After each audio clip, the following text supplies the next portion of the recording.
बिपिएफनिफ्राय सिउलि महिलारि आरो ओरै फारसे इउपिपिएलनिफ्राय लरेन्स इस्लारि।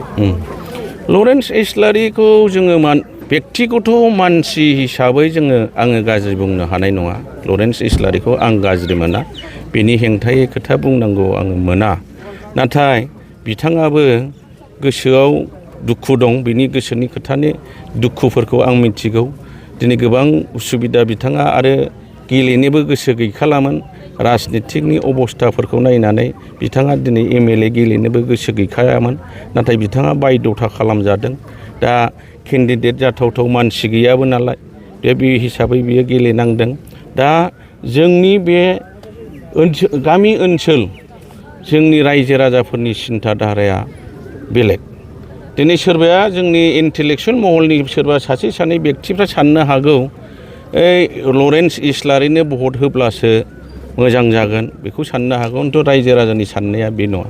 रायजो राजाहा सोरबाया एमएलए एमपि सोरबा माबा मोनसे जानायनि सिमां गैया। रायजो राजानि सिमाङा जाहैबाय, आसाया जाहैबाय गावनि समस्याफोरखौ, ओनसोलनि समस्याफोरखौ बोरैहाय समाधान खालामनो हागोन, सोरजों थाङोब्ला समाधान खालामनो हागोन, बेफोरनिसो सिन्था खालामो।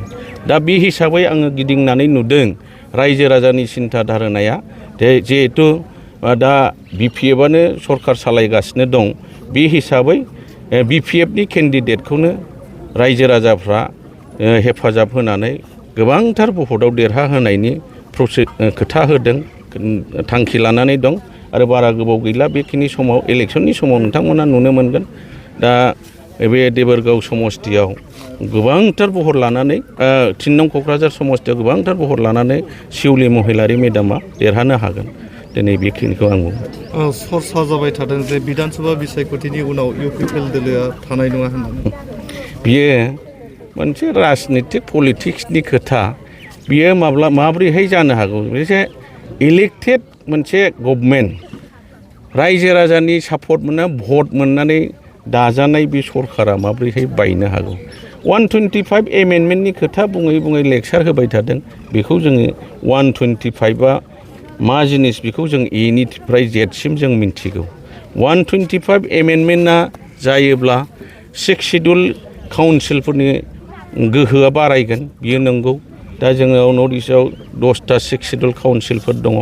बेफोरनि माखासे नेम निथिफ्रा सोलायगोन। फाइनान्सियेल पावार आरो पन्सायत बेफोरो सोलायगोन। दा 125 एमेन्डमेन्ट जाब्लानो जे इन्टारिम गभर्नमेन्ट जागोन होननानै बुंबाय थादों। दा बेफोरो नंखाय।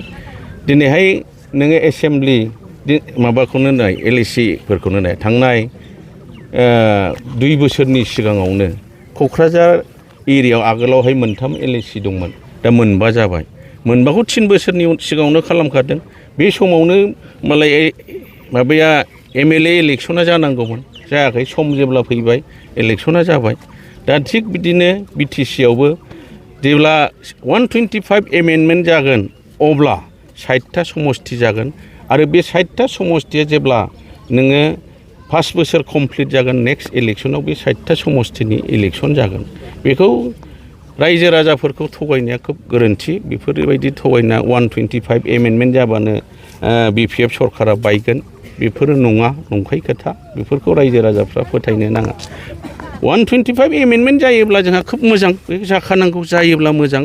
जोङो पन्सायति राज फैगोन जोंनि बिटिसियावबो। दा जोंहा पन्सायत, जोङो गामि लेभेलखौ जौगाखांनाय खामानि मावनो थाखाय जोंहा पन्सायत गैयिनि थाखाय जोङो बिसिडिसिखौ जोङो गभर्नरनिफ्राय एप्रुभ लानानै बिपिएफनि दैदेनगिरिफ्रा बिसिडिसि दानानै होदों।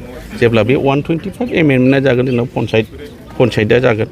दा बे आरो फान्डिंनि खोथा दं। बेफोर गासैबो सुबिदाफोर जागोन।